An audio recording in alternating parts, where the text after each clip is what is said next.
ये जो जनाब है, इनका नाम मैं अभी इसलिए नहीं ले रहा हूँ क्योंकि ग्राम पंचायत सचिव उसने जो है रखेल बनाकर रखा हुआ है। आज चौथा साल हो गया। मैं नहीं चाहता कि किसी की पारिवारिक ज़िंदगी मीडिया में आए।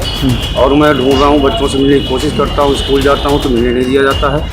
कितना मतलब घर के अंदर टॉर्चर करते हैं। उससे बातचीत करनी छोड़ दी और अब वो अपने बच्चों को लेकर चली गई और जो उसका प्रेमी है उसके विभाग में एक सीनियर अधिकारी है, उसके साथ वो रहने लगी।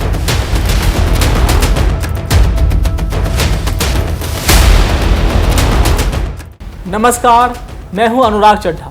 न्यूज़ वन इंडिया के डिजिटल प्लेटफॉर्म पर आपका स्वागत है। दोस्तों, आपने एक मशहूर गाना तो बहुत सुना होगा कि जिंदगी तो बेवफा है, एक दिन ठुकराएगी, मौत महबूबा है, कम से कम एक दिन साथ लेकर जाएगी। आप सोच रहे होंगे कि भाई ये मैं गाना क्यों सुना रहा हूँ। दोस्तों, ये गाना मैं इसलिए सुना रहा हूँ कि जितनी भी महबूबाएँ हुई हैं या जितने भी लवर्स हुए हैं, उसमें एक कहानी कॉमन है कि महबूबा कितनी भी सगी हो, कितना ही प्यार करती हो, लेकिन उसको बेवफा का दर्जा ज़रूर दिया गया है। जो महबूबा अपने प्रेमी की सगी होती है उसका इतिहास में कभी नाम दर्ज नहीं होता। हमेशा जो बेवफाई करती है महबूबा, उसी को लोग याद करते हैं और उसी पर ही बहुत सारे चुटकुले और बहुत सारी शायरी बनी है। तो जितने भी दोस्तों दिल जले हैं वो हमेशा अपनी कहानी छोड़कर दूसरी की जो बेवफाई की कहानियाँ होती हैं उसमें बहुत ज़्यादा इंटरेस्ट रखते हैं। तो ये जो गाने पुराने ज़माने में लिखे गए होंगे, इसी वजह से लिखे गए होंगे कि भाई लोगों की पीड़ाएं थी और जब लोग इस तरह के गाने सुनते हैं तो कहीं ना कहीं अपने से वो उसको डीअटैच करते हैं। तो दोस्तों, आजकल देश और ख़ासतौर पर उत्तर प्रदेश में पत्नियों के बेवफा होने के मामले बहुत सारे सामने आ रहे हैं।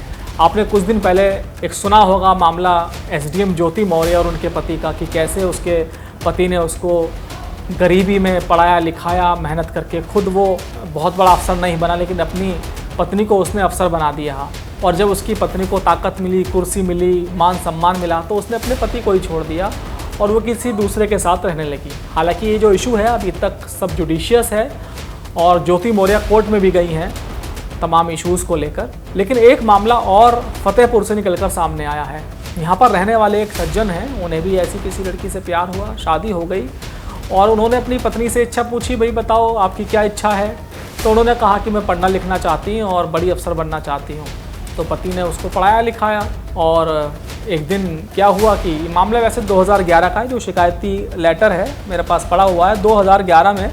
ये जो जनाब है, इनका नाम मैं अभी इसलिए नहीं ले रहा हूँ क्योंकि किसी का पारिवारिक मामला है और मैं नहीं चाहता कि किसी की पारिवारिक ज़िंदगी मीडिया में आए। लेकिन कहानी इसलिए बता रहा हूँ ताकि आप समझ सकें कि आपके आसपास, आस पड़ोस में, आपके देश प्रदेश में चल क्या रहा है। तो इन जनाब ने अपनी पत्नी को पढ़ाया और जो इस शिकायत में लिखा हुआ है उसमें लिखा हुआ है कि पंचायत में मिशन प्रबंधक के तौर पर उसकी पत्नी की नौकरी लग गई। 2-3 साल तक तो सब कुछ ठीक ठाक चलता है, लेकिन अचानक क्या होता है कि 16 दिसंबर 2019 को जब इसको नौकरी मिल गई, उसके 2 साल बीतने के बाद जब इनके 2 बच्चे भी हो गए तो नीलम को लगा कि भाई जो उसका पति तो केवल मेहनत मजदूरी करता है, कोई बहुत बड़ा अफसर है नहीं। तो उसने एक कोई ग्राम सचिव हैं उसी इलाके के, उससे उसकी दोस्ती हो गई। ऐसा मैं नहीं कह रहा हूँ, ऐसा एक शिकायती पत्र मुझे मिला है जो कि मुझे ही नहीं बल्कि जो वहाँ के डीएम हैं चित्रकूट के सीतारमण पांडे, उनको ये शिकायती पत्र मिला है और उसकी बहुत ही गहनता से जाँच चल रही है। क्योंकि कोई भी अफसर अब किसी भी शिकायत पत्र को हल्के से नहीं लेता, क्योंकि जब से ज्योति मौर्य वाला प्रकरण उठा है तब से खास तौर पर पत्नियों की जो बेवफाई के मामले हैं और जिसमें ये कैरेक्टर होता है कि पति मेहनत मजदूरी करता है, अपनी पत्नी को पढ़ाता है, तो उस मामले की बहुत ही गहनता से जांच होती है। क्योंकि जब मामला मीडिया में उछलता है तो योगी बाबा जो है अधिकारियों की ऐसी तैसी कर देते हैं कि भाई आप जांच क्यों नहीं करते। खैर, इस मामले की जांच चल रही है। नाम मैं इसलिए नहीं बता रहा हूँ क्योंकि भाई किसी की पत्नी है और वो कोई पति अपनी पत्नी पर ही आरोप लगा रहा है कि जो संबंधित अधिकारी है उसके विभाग का, उससे उसका चक्कर चल रहा है, उससे प्रेम प्रसंग चल रहा है और उसकी पत्नी उसको छोड़कर चली गई, उसी के घर पर रह रही है उसके बच्चों को लेकर। तो देखिए, जब तक ये मामला सेटल नहीं होगा तब तक मुझे नहीं लगता कि किसी को बदनाम करने का हक हम लोगों का है।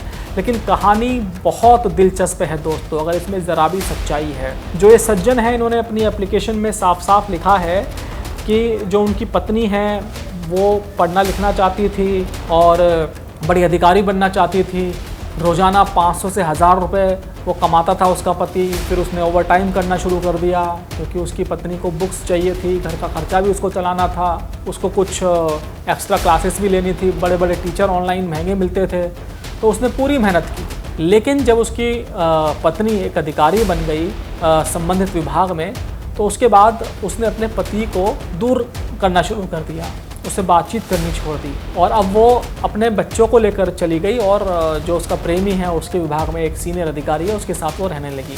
मामला बहुत खतरनाक है दोस्तों, बिल्कुल एसडीएम ज्योति मौर्य से जुड़ा हुआ। आपको याद होगा जब एसडीएम ज्योति मौर्य का प्रकरण सामने आया था तो सोशल मीडिया में एक बात चल रही थी कि भाई बेटी तो पढ़ाओ लेकिन पत्नी को मत पढ़ाओ, क्योंकि पत्नी साथ छोड़कर चली आएगी अगर आप उसे ताकतवर बना देंगे। क्योंकि जब कोई महिला या पुरुष पढ़ लिख के कोई कुर्सी पा लेता है तो ताकतवर बन जाता है, तो कहीं ना कहीं उस व्यक्ति को सोशल स्टेटस का डर सताता है कि भाई मैं तो इतना पढ़ा लिखा हूँ या पढ़ी लिखी हूँ और जो मेरा पार्टनर है वो गरीब आदमी है, मेहनत मजदूरी करता है, तो कहीं ना कहीं जो स्टेटस सिंबल की लड़ाई है वो कहीं ना कहीं क्रश पैदा करती है जीवन में।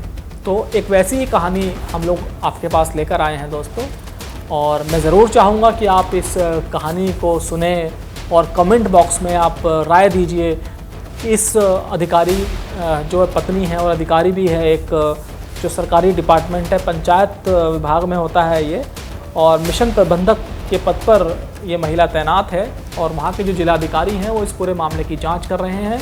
लेकिन जांच में कुछ ये भी तथ्य निकल कर सामने आए हैं। डीएम साहब ने जब उस महिला से पूछा, अधिकारी से, कि भाई आपके खिलाफ़ ये आरोप हैं, क्या आप अपना घर छोड़ गई हैं, दोनों बच्चों को अपने साथ लेकर आप चली गई हैं किसी दूसरे के घर पे, क्योंकि आपका डाइवोर्स तो हुआ नहीं है और आप धमकी भी दे रही हैं अपने पति को। तो महिला कहती है कि मेरा पति झूठ बोल रहा है और मैं अपने दम पर पढ़ी लिखी हूँ और वो शराब पीता है, उससे पैसे मांगता है और बहुत तंग करता है, आप चाहे तो मेरे बच्चों से पूछ लीजिए। तो ये दोनों तरह के बयान मैंने आपके सामने रख दिए, तो देखना होगा कि किस तरह का खुलासा होता है। लेकिन कहानी में अगर ज़रा भी सच है कि पत्नी ने कुर्सी मिलने के बाद, बड़ी अधिकारी बनने के बाद अपने पति का साथ छोड़ दिया, तो आप यकीन मानिए ये कहानी बिल्कुल एसडीएम ज्योति मौर्य की तरह है और आगे जाएगी। तो दोस्तों वीडियो कैसी लगी और ज़रूर आप लिखिए इस कहानी के पीछे की क्या सच्चाई हो सकती है, कमेंट बॉक्स में आप ज़रूर लिखकर बताइए। फिर आपसे मुलाकात होगी किसी दूसरी और नई वीडियो के साथ, तब तक के लिए इजाज़त दीजिए, नमस्कार।